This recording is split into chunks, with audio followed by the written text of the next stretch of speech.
greatest show on earth. All right, welcome back to the Con Culture Convo. And yes, that is my first time I've ever done that introduction. So you're welcome. It was amazing. And yes, we do miss Chris. As you know, he is not here. He is traveling currently and was having issues with his technology and fun stuff at his little janky hotels he stays at. So I get to have the lovely treat of interviewing our both good friend, Lisa. Hello, Lisa. Introduce yourself to everyone here. Hi, everybody. So I'm Lisa Cossentino. I am an artist and creator of Songbird pixel art. And I have known Tim and Chris forever in this industry. So yeah, Do you good to remember be how here. we met? Do you remember how we met? I do remember how I met you.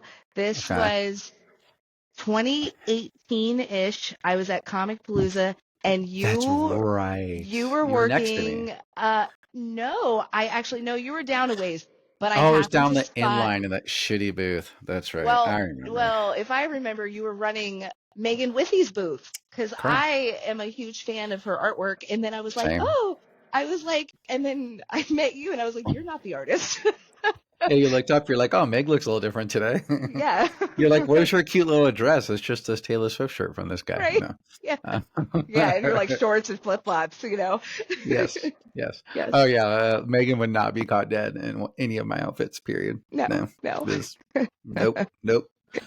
But yeah, so I mean, that was a long time ago. So for all of you followers on the show, she is considered a B-seer before COVID, not an A-seer. So she's been around the block, so she knows a little bit about this industry. So speaking of a little bit about this industry, how did you get into this lovely little industry, and how did that all come about? Well, it's been about 12 years that I've been doing this. I started, it was towards the end of 2013. I was pursuing my master's of music degree in vocal performance in opera. That was like the main thing I was doing for a long time. And I was also, in my spare time, I was drawing still. Like I would draw. I would take classes even from a kid in like middle school and high school and even some in college, but music was mostly the thing I was doing. And it was like one of my last semesters, I was at Loyola University in New Orleans. And it was a good experience. However, I was getting very burnt out. Academia will do that. Yes. And so I was with my roommate and she was like, hey, do you want to come check out a Comic-Con? And it was Wizard World New Orleans. Of course it was. Yeah. Yeah. What year was that? The first one I went with her was 2012. Who was the big guest at that show? Because I was there, and I'm trying to remember. That wasn't the Chris Evans year, was it? I don't remember. See, for it was me, close. I know. I don't know if it was that year. I was super stoked to meet Robert Englund and Linda Hamilton. Okay.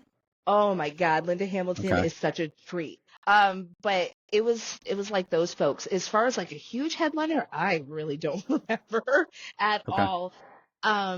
But I remember walking around the vendor floor and I got to the artist alley and I was so inspired by everything I saw there and what people were doing. And I was like, wow, people really like draw all the fandoms that they love. And I was like, I haven't really drawn in a while. Maybe I should start drawing again. And so I got inspired. And at that time I was doing like celebrity portraits. And then I slowly transitioned into pixel art, which is what I do now. And my business name is Songbird Pixel Art. So the Songbird comes from me as a musician. My ex-mother-in-law, she gave me that nickname, and so it's kind of stuck. Shout out ex-mother-in-law. Yeah, she's great. I love Sally Jo.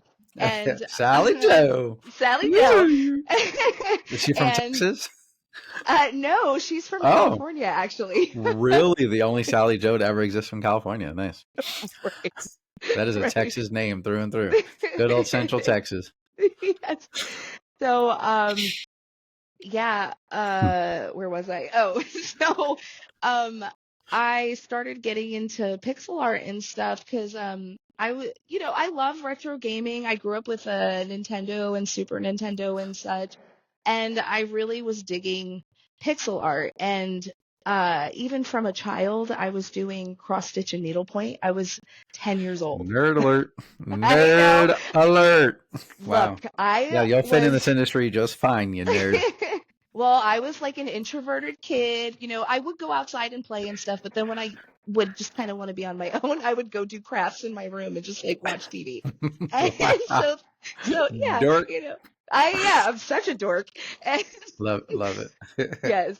And then even from then, I was from such a young age, cross stitch and needlepoint is pixel art. So I was even creating some of my own patterns back then.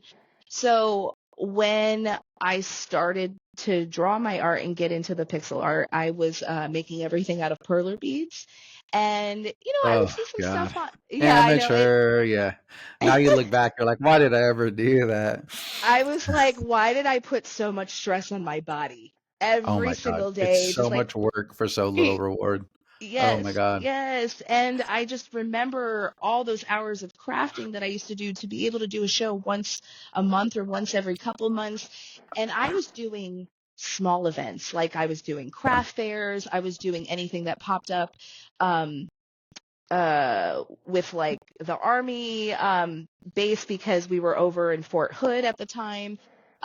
Whatever I could do, and any little events that popped up in like Waco and Austin, I just tried. And I wasn't trying to invest a lot of money into these events because you're just getting started. Yeah. And I really just eased into it. And let's be real, this was over 10 years ago where you could still get an artist alley table for $100, Yeah. Yeah. What or was your less. first ever like Comic Con?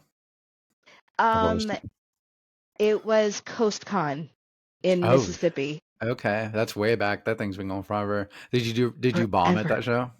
Don't lie. Um, you know what? Ooh. I Compared to think, now, definitely. oh, But yeah, yeah, compared then to you're now. like, I need hotel and my gas money. I'm a baller. Yeah, Now I you're was like, pissed if you don't make 10 times that.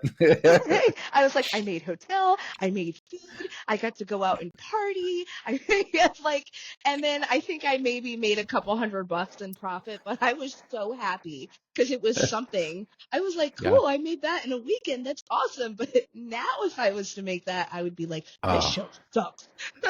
yeah. I've heard you do that a couple of times. Eh, so Maybe not this one has of my been shows. Um, yeah. We shall not name that. All I can nope. say is I have done worse than that. So Yeah. Oh, yeah. We're going to talk about that later, actually. we will So, we will talk about that. Um so but yeah, it's been like such growth. And I would say it was around 2019 is when I started to shift my art into, since I was drawing most of my things like I was doing digitally, creating my own patterns and such. I was like, you know what? I can like create things. So I started making coasters and canvases and bookmarks and all different types of trinkets.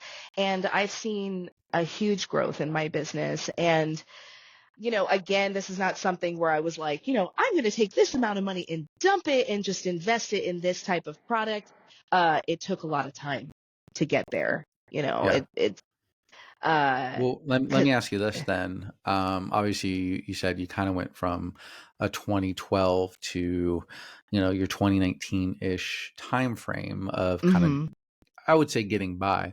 What was that first show that made you really feel like, oh, I could do this for a living full time? Like if I could even do half of this every single weekend, I would be ecstatic.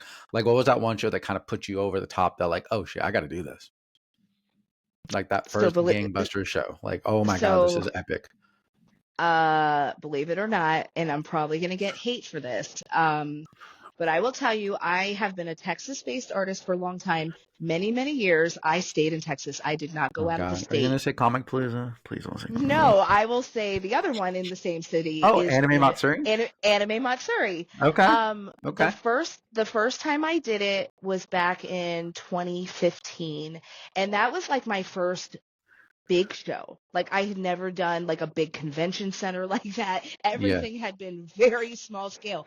So when I did that event, I was so blown away by the response. And I had a little rinky dink inline. I was not on a corner, no premium end cap, no nothing. And it was amazing. And I was like, maybe I could do this more often. And so what happens, I'm like, I'm going to sign up for more shows. And Yeah. you start to experience and see, okay, these bigger scale shows can bring in more people. And if you are in the right location, you have the right exposure, you could do really, really well. But it also depends on your product, as you know. Yeah. At that time in 2015, I was still selling lower cost items. So if I was doing well back then with my lower priced items, which, as you know, you have to sell a high volume, right? If it would have been my product I had now back then, whoa, it Yeah. probably would have been insane. Now, I will say I have never, I mean, Anime Monster in the last few years has definitely gone down compared Yeah. to previous years, It but was a hell of a show for a while. I mean, I would argue it it was a was. top 5 anime show for a solid 5 years straight. Mm-hmm. Where like everybody and their mom wanted to do that show. And then they expanded, doubled cost, doubled I mean, it's just everything went up, Everything. obviously on top of any type of controversy that they have outside of the show and bringing in guests that are, a lot of people don't care for. A lot Mm-hmm. of their stuff that they did that they don't care for.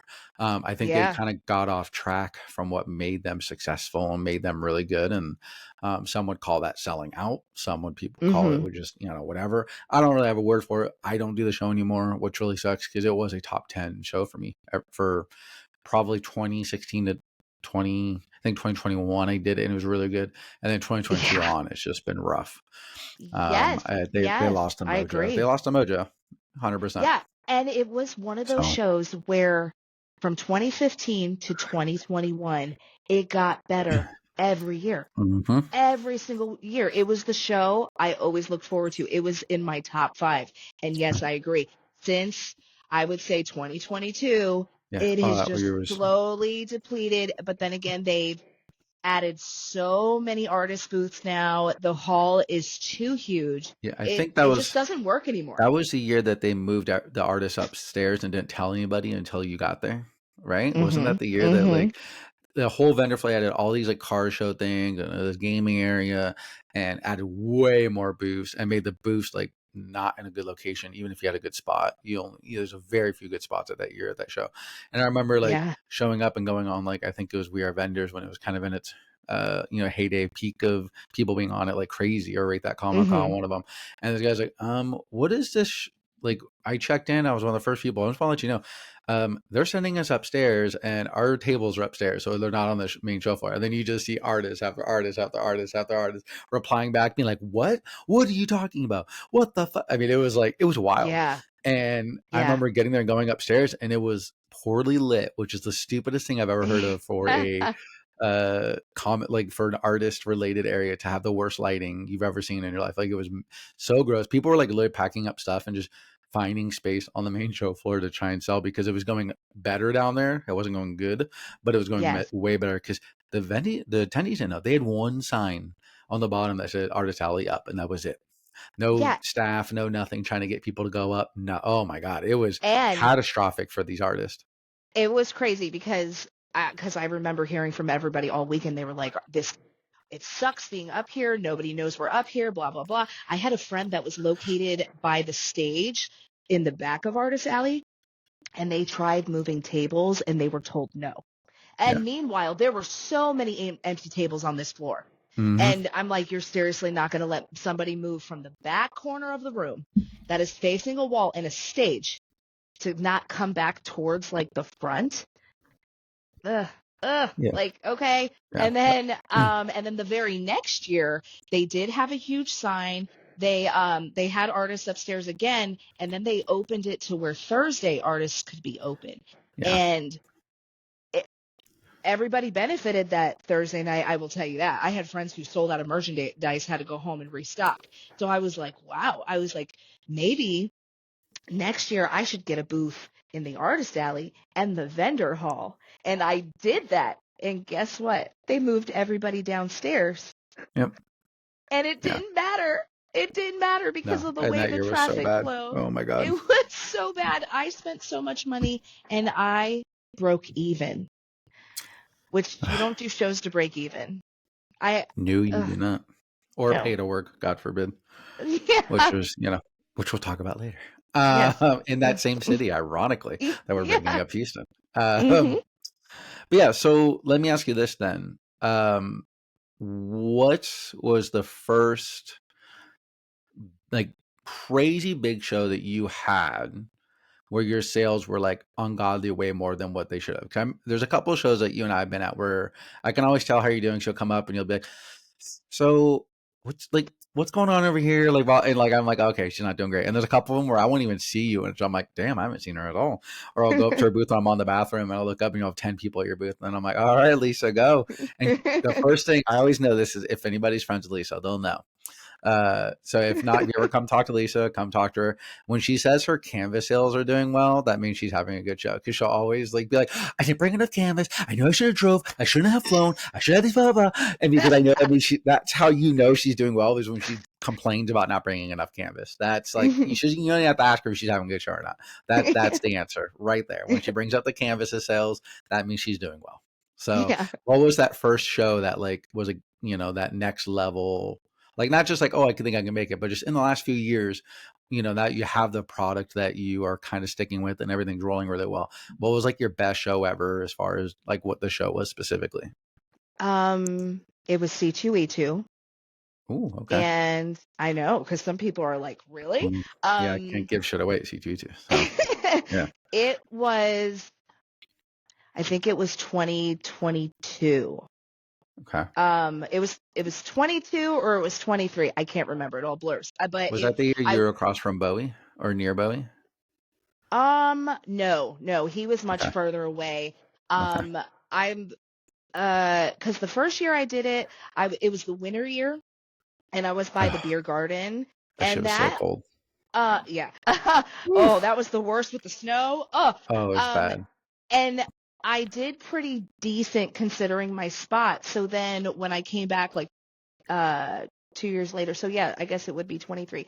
Um, I was in more of like, I think like the 1600 area or whatever. It was near the bathrooms, the concessions, like over toward the right side of the hall. And Yep. I will tell you, I by Saturday, I was like, I oh, I've never done this before.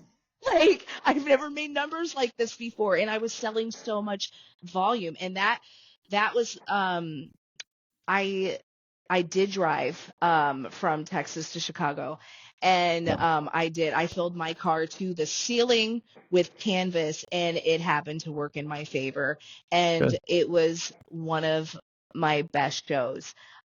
Even this last year that I went back, I think I made like $600 less than the year before, which is still really Yeah, that's good. really good in 2024's numbers. Yeah. Yes, exactly. Yes. So that I was like, okay. I was like, if I could do this at some of these bigger shows, like it's worth me to try to get there any way possible. So in 2024, how many shows are you going to end up doing? Because I've seen you at quite a few. I mean, almost all the bigger ones I've seen you at. What is the total? Are you 40 plus? Yeah, I think I'm probably at like 50 this year. Just you by With yourself? No, I've had some proxies. So I would say me by myself, I'm probably at like 40. Okay. And then maybe like 50, a little bit more with my proxies. Okay. Yeah. So what was your best show of 2024? What was your most profitable? Most What was your most profitable. profitable show? Uh, Big Texas Comic Con. Really, that's so interesting because I was so terrified to do that show because we had done the other one and Hmm. did not do well. Then I heard this one was like epic, and I'm like, It okay. was So what was the wild. difference? Yeah. Okay, so I did it in 2023. I had bought a table last minute. I was on an inline, and I did decent. Okay. And my expenses were still kind of low. This time I got two artist alley corners and the price was still good. I think I rebooked it. I think it went up like $200 for the same sizes of booth. So, yeah, and then my hotel was cheap and then I even had help that weekend. So, um, overall, I think my expenses were around maybe $1,200. And so, um, with that, I mean, yeah, it was a great profit. Now this next year, I'm hoping for the best, but I've already heard that they've expanded the floor. Oh yeah, like everyone. I mean, look, if you add So, 10% and stuff, it's different. But a lot of these dudes, yeah. they have one good show and they double their show floor. And and speaking from experience, it doesn't work. You know, You're right, right. like it just doesn't work unless you bring in double the crowd. Which I don't. I've never been to a con and from year 1 or 2 to like 2 and 3 or whatever has gone from having 5,000 people to 15,000 to justify the space that they add, the guests that they add, it's so hard to grow that quickly unless you have some insane crazy name that's going to Yeah, bring in a couple thousand people. right. But so we'll see what this year's like. I'm very curious. Maybe we'll have you on for a review after that show to see you can compare the last year to this upcoming one in Yeah, 2025. yeah, I'd So love to. yeah, great. But yeah, so any more things you want to talk about on yourself, on your own business before we get into this little quick kind of duo review of a couple shows you've done? Yeah, so real quick, so besides just traveling, I said earlier that I moved from Texas to now I'm on the East Coast. I'm in Florida, and I have taken the next big step with my business, and I'm opening a storefront. Oh, Um, yes, you are. What is that yes. called and where is it at? Give us a little shout out. What should our attendees be looking at here? What should our fans be looking at? What should the listeners of the show be looking at here? So my storefront is called the Pixel Gallery, and I am here in Cocoa, Florida. I'm actually only 40 minutes from the Orlando airport, out east. And I'm right by Kennedy Space Center, Port Canaveral. So, and really not far from the beach. So people who do come out this way, like if you get a chance to stop this, it'd be really cool. There's nothing like this here. I mean, we have maybe two comic book shops, maybe like within like 25 minutes. So, I'm hoping to bring something nerdy and different to this community and Right. be really cool, And now MegaCon is going to be my home show, which is kind of cool. Huh, that is funny. Yeah. I So, left and you took it over. So yeah, yeah, that's it. that was my home show for like 8 years and now it's not. Mhm. Mhm. So let's talk about that because I don't think anybody here besides maybe comic guys have done their own shop. What has been obviously you're opening this weekend, so Yes. anybody's listening to this Saturday, you will have your grand opening.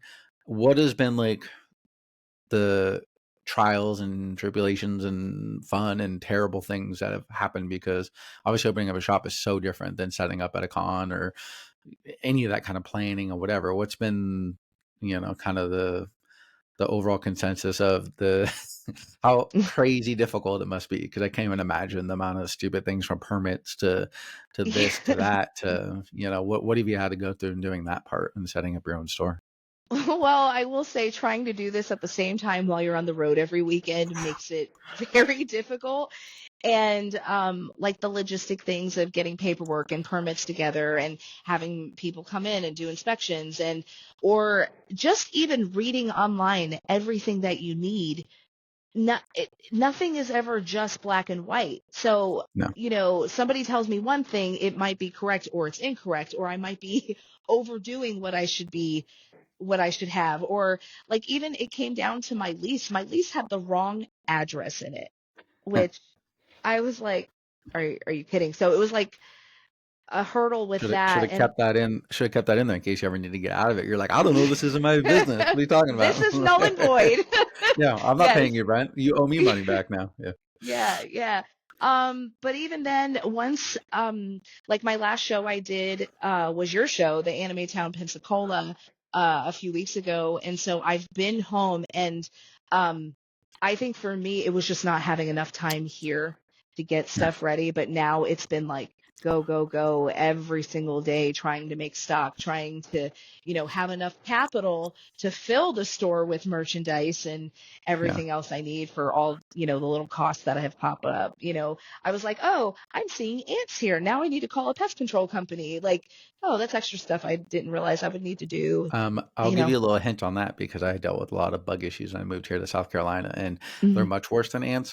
Palmetto bugs, which are basically your South Carolina version of roaches. Y'all want Yeah. to make it And sound they like it's a fly. cute name, and they're fucking disgusting.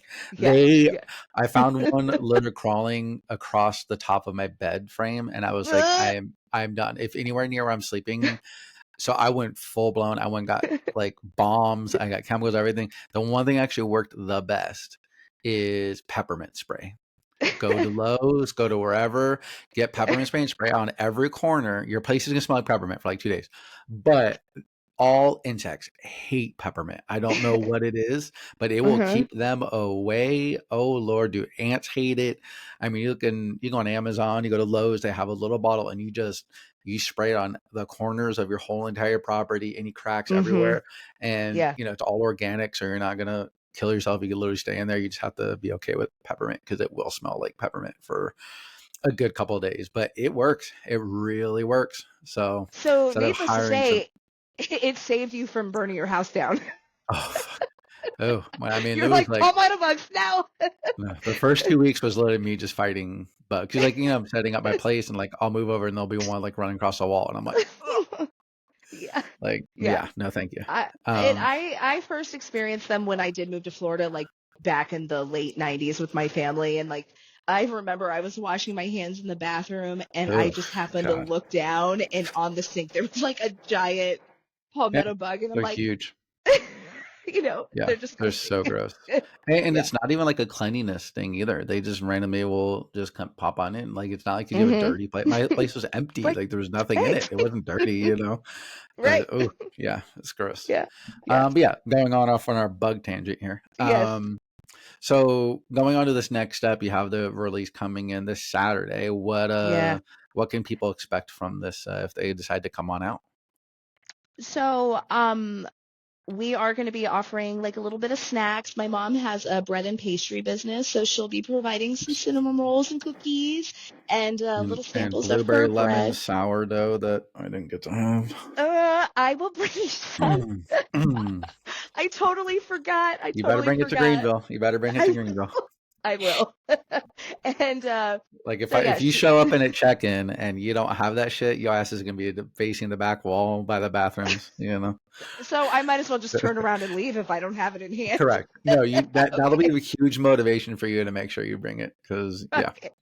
Yes. Yes. So you will have your sourdough bread. But Good. yeah, so my mom, she runs Ann's Bread and Pastries, and she'll be providing snacks. And then I am going to be offering a raffle for a 24 by 36 canvas, which is huge. And for every purchase that is made in the store, you get entered into the raffle. And then also for the first 25 customers that make a purchase, you are going to get a free mini art print.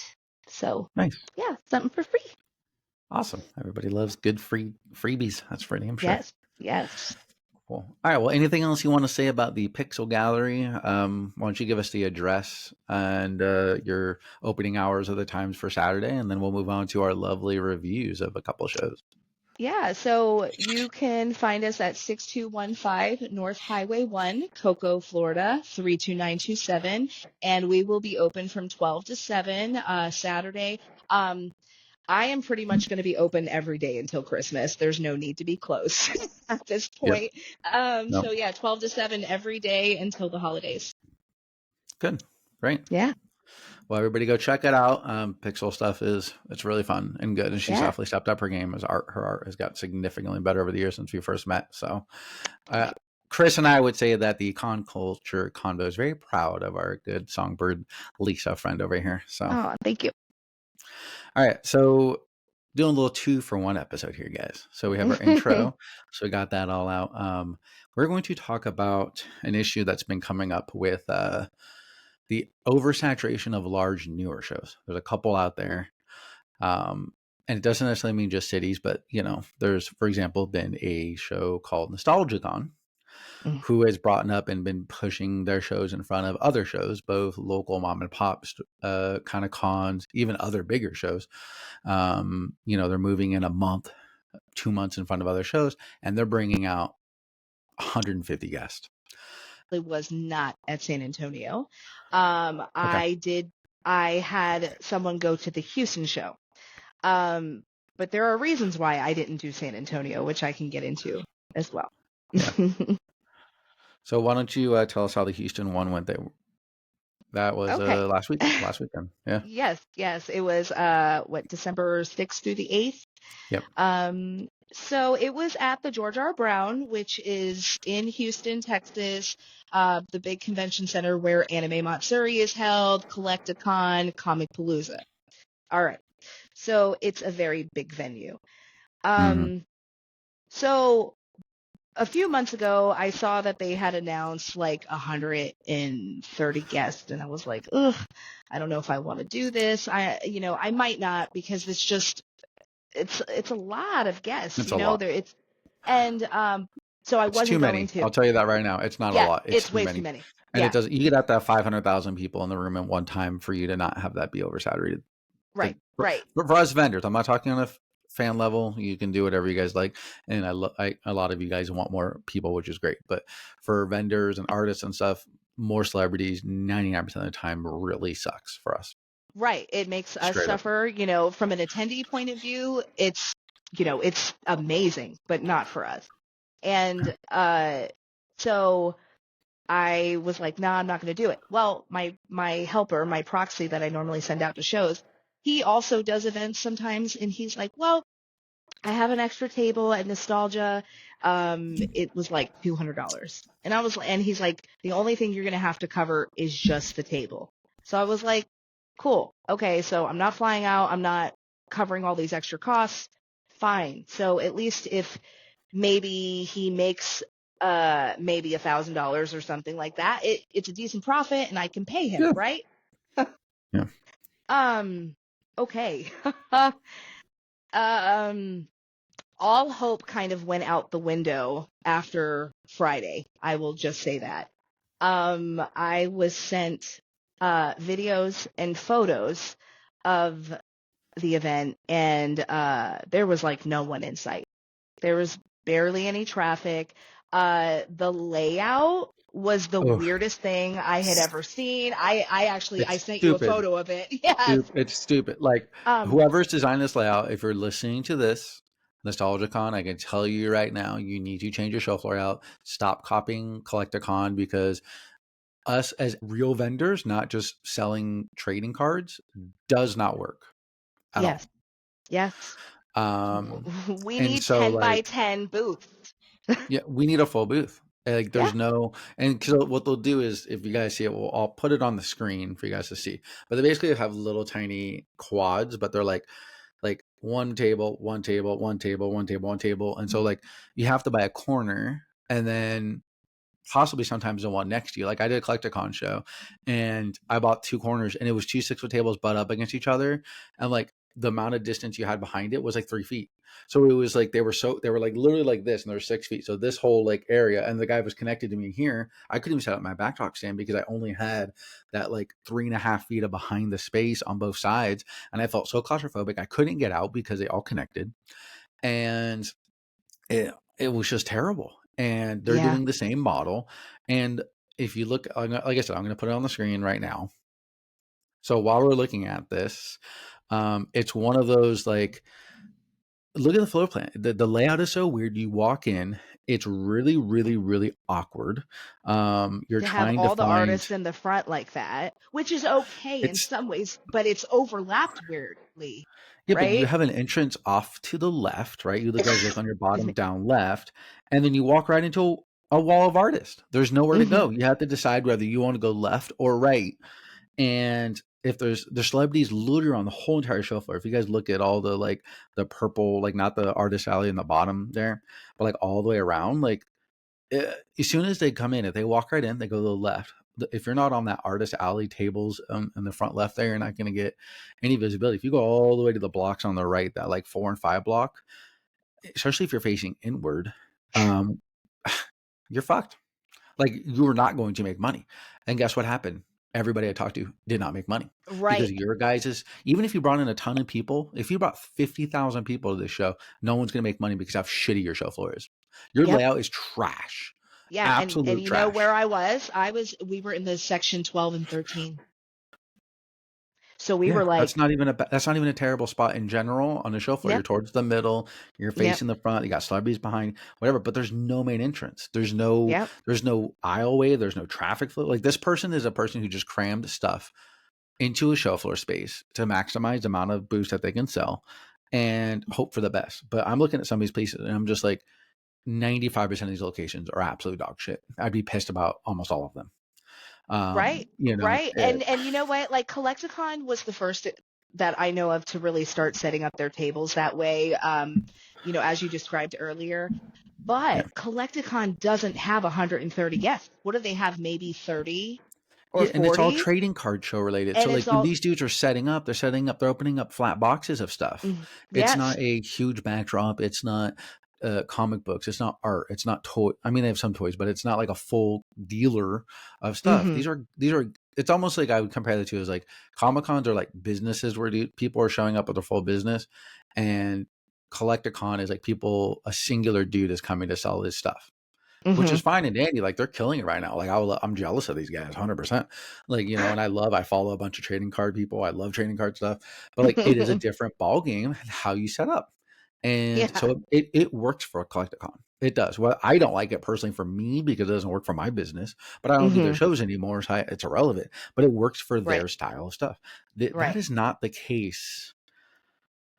Um, it's No, not the case for nostalgia. It's not. yes, yes. And when San Antonio came to be, when I first saw the layout for that, that was a huge And, red flag for me.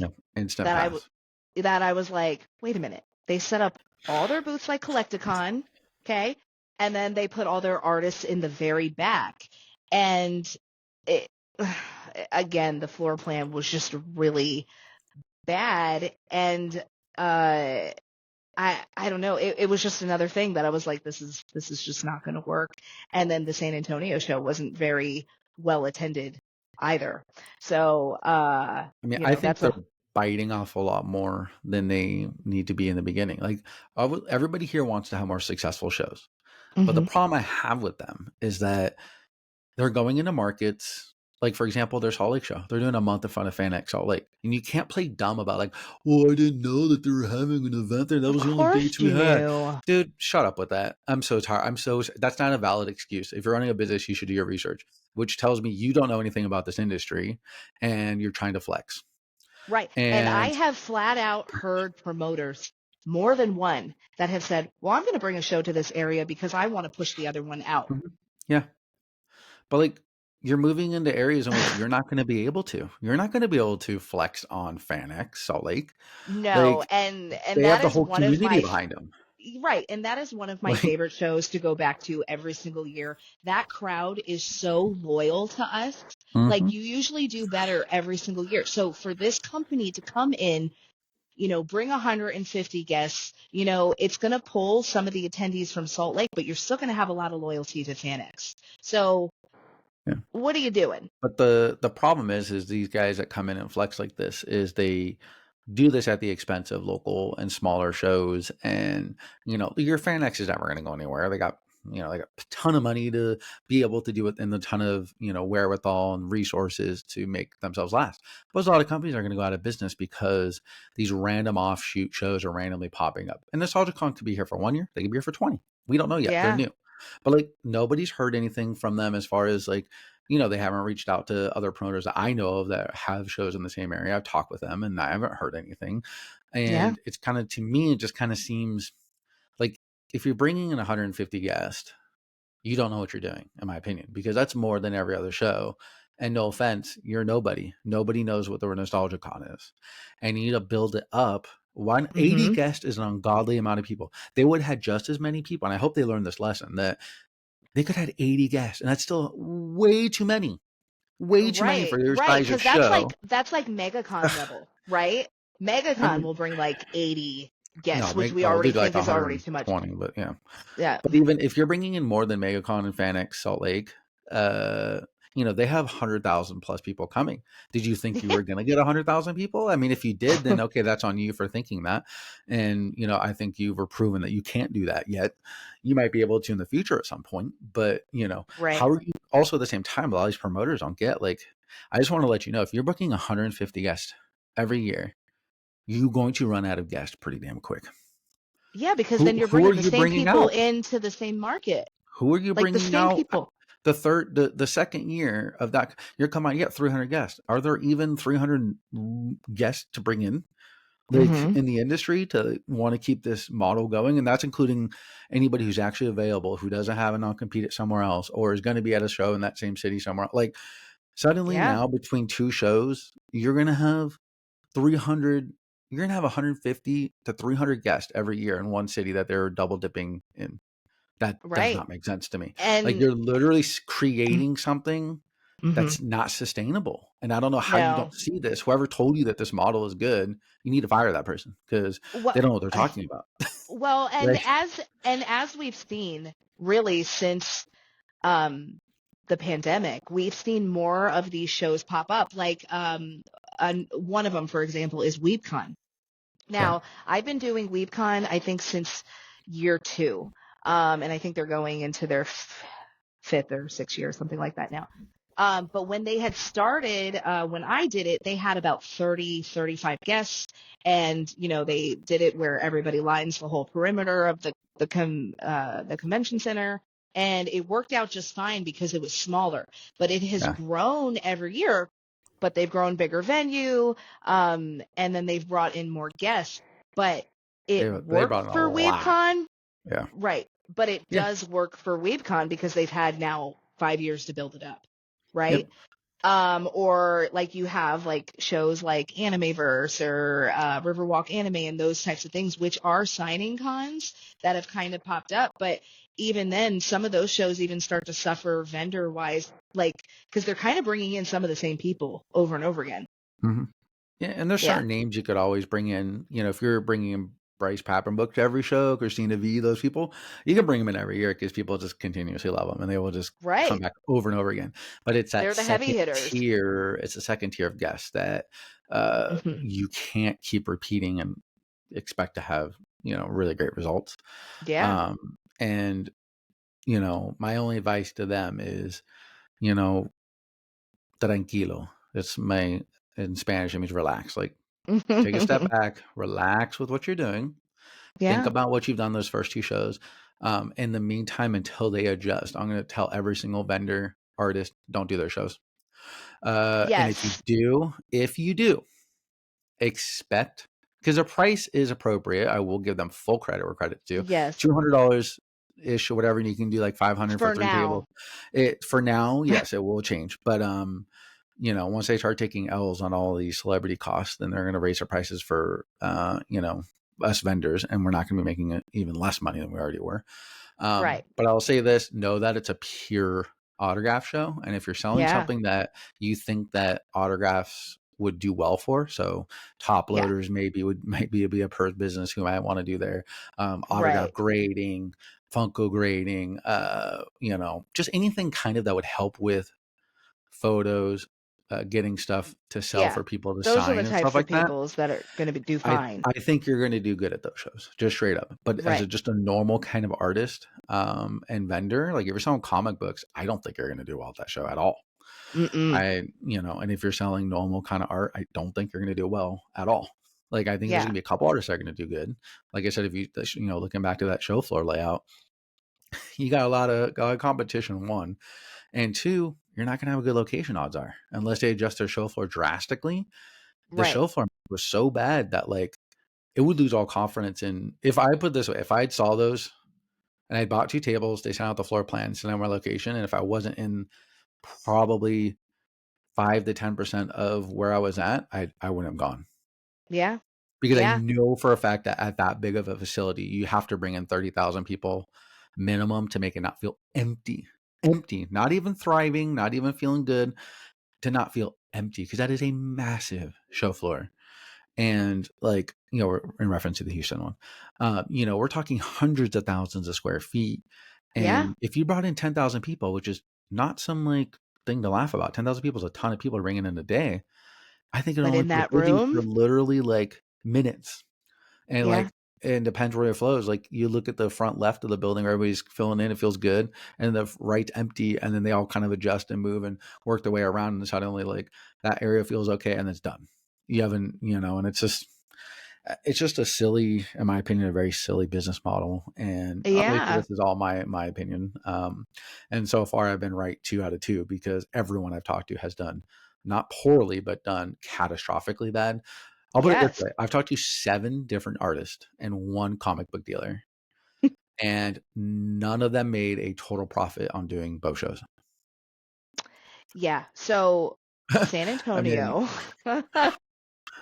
San Antonio, everyone I spoke to, um, mostly like a lot of artist friends, they packed up that Saturday because they did yeah, not make any money. And then because they had already announced Houston, a lot of those people who had booths at San Antonio before San Antonio even happened bought the Houston show.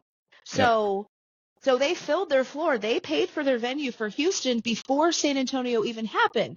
Hmm. So everybody that invested in San Antonio was like, "Oh God, what did we do?" Like this show was so bad.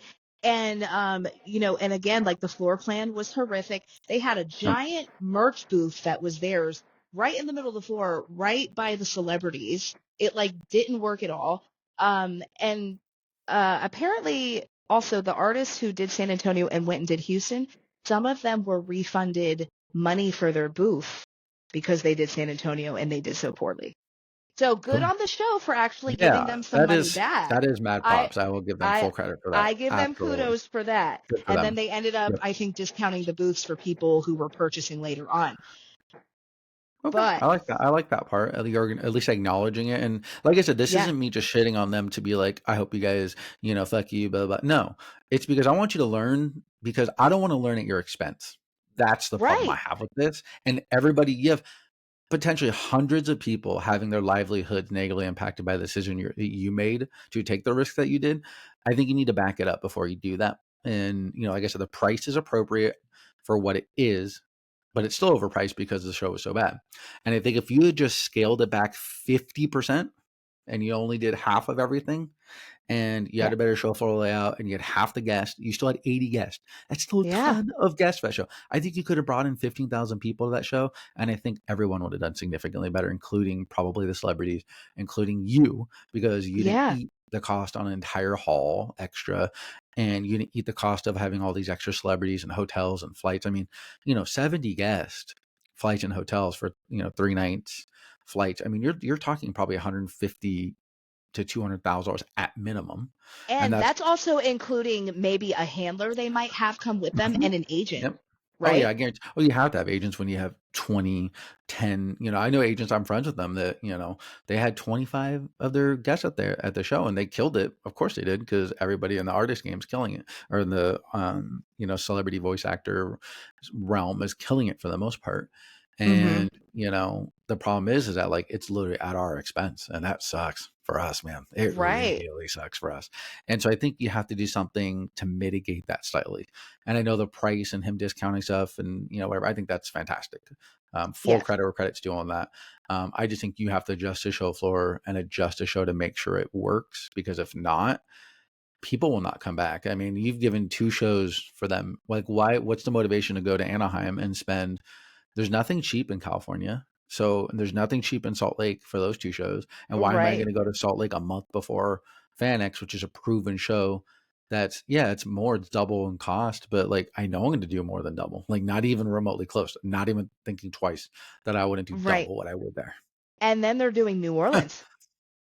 Oh, Jesus Christ. I will tell you this right now. This is from personal experience. And you can talk to a couple people that can have this conversation with me. Nostalgia owners, you're looking at me right now. Me and you, right here. Let's go. Don't do the New Orleans. Are you fucking stupid? Please The don't do New market Orleans. is Stop, Lisa, not. Lisa, Lisa. Don't even say anything. This is me and him right here talking. We're having a one-on-one with the great one, okay? And I am telling you right now that this is a stupid decision you'll ever make. You will do terribly there. You have now 4 big shows in a city, which is a phenomenal city. We all love New Orleans. But the financials of New Orleans, the people who are going to show up for New Orleans, like, you're going to do terribly at that show. I mean, I hope you have ungodly amounts of money to just give away. Because look, how about this? Don't do New Orleans, and you just give me the money you would lose on New Orleans, and we'll call it even. How about that? I think that's a fair way. You can write off as charity. I'll start a little 501c, and the Con Culture Convo, outreach program, and you can just give me the money instead, because you are going to lose your ass on that. Because if you lost a penny on either San Antonio or Houston, which I hope for your sake you didn't, but I think you probably did,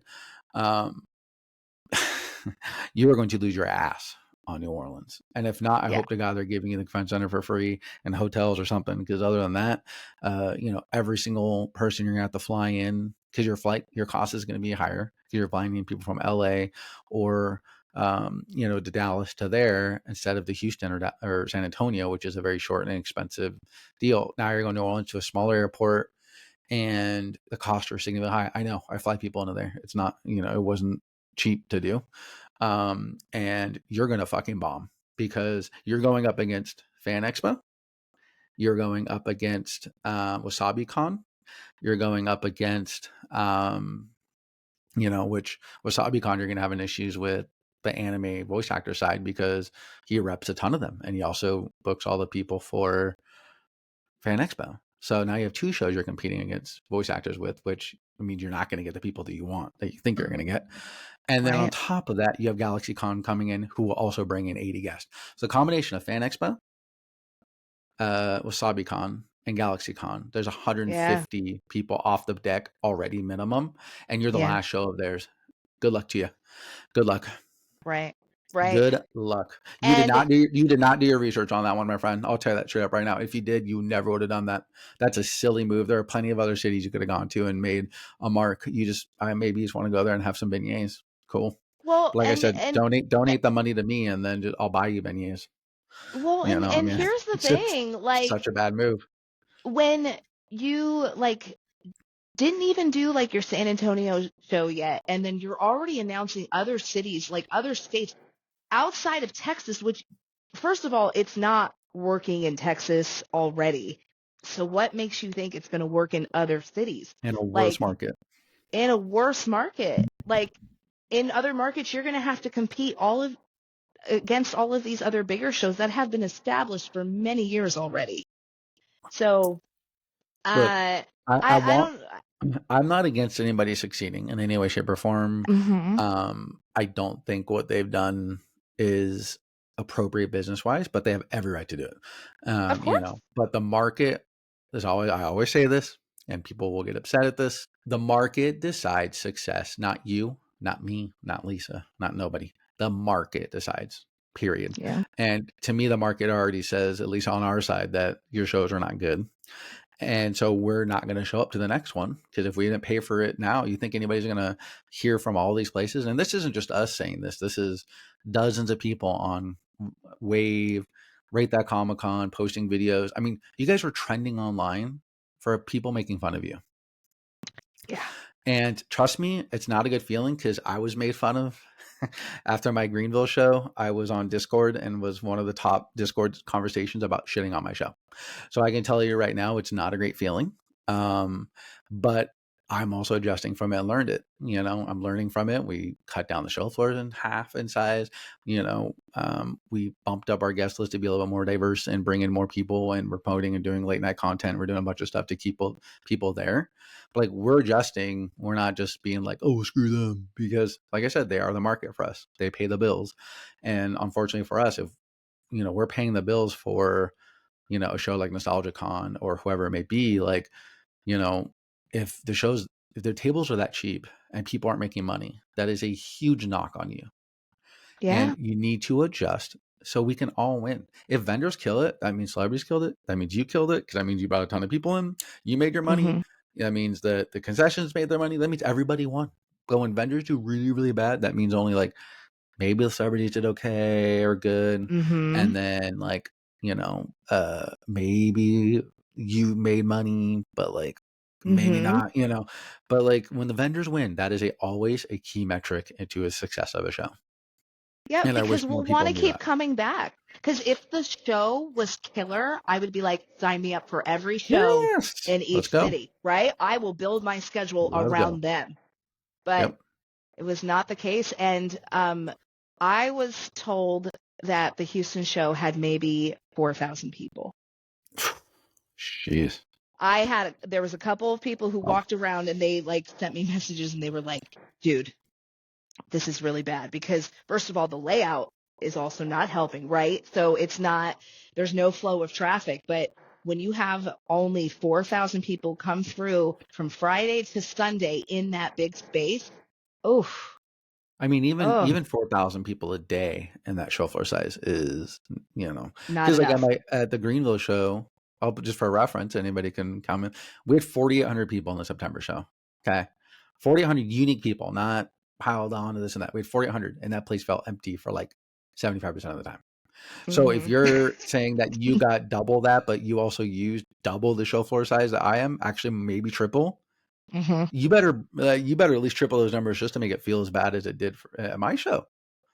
Like, I mean, we had 6,500 people ish at the January show in Greenville, and it was only 45,000 square feet, and it was packed nuts to butts, and it felt really, really great. And that's like, you have to literally times that by 7 to get to the same feeling of a place that size, which means you have to get a minimum, and that's per, like, most of the people came 2 days. Like, we only sold maybe 20-30% single day passes. And so like, Saturday at peak should be the Saturday peak there. They need 30,000 people in that room. It did not Hmm. have that at all.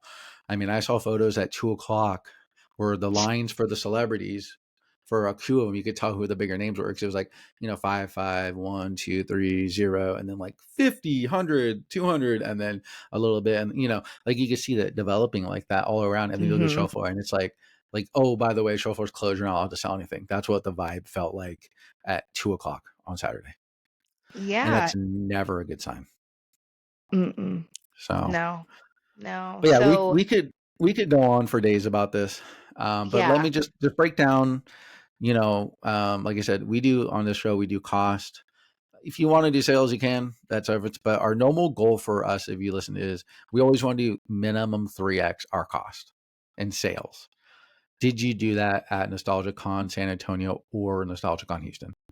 Uh, no. And I will be honest and tell you what I made because it was that bad. Oh, So okay, good.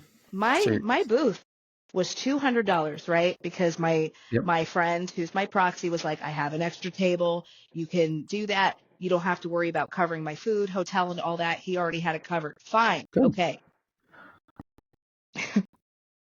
I grossed $260 for the entire weekend. So you did $260 in sales. Hmm. Hmm. Hmm. So it Okay. left me a $60 profit. I mean, my helper was like, you know what? You don't even have to pay me for the weekend.